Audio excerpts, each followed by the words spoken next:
হযরত সালমান ফার্সি রাদিয়াল্লাহু তাআলা আনহু বর্ণনা করেছেন, শাবান মাসের শেষ তারিখে হুজুর আকরাম সাল্লাল্লাহু আলাইহি ওয়াসাল্লাম আমাদের উপর একটি ভাষণ দান করলেন।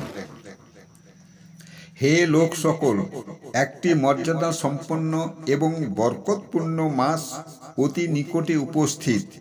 এই মাসের মধ্যে এমন একটি রাত্রি আছে যা 1000 মাস হতে উত্তম। এই মাসে মহান আল্লাহ রোজা ফরজ করেছেন আর তারাবির নামাজ নফল করে দিয়েছেন।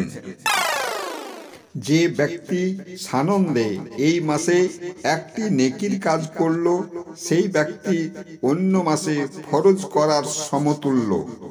এই মাসে একটি ফরজ আদায় করল, অন্য মাসে 70টি ফরজ আদায় করার সমতুল্য। ইহা ধৈর্যের মাস আর ধৈর্যের ফল বেহেশত। এই মাস সমাজের অসহায়, গরিব ও অভাবগ্রস্ত ব্যক্তিদের প্রতি সমব্যথা ও সহানুভূতি প্রকাশের মাস। মিশকাত শরীফ।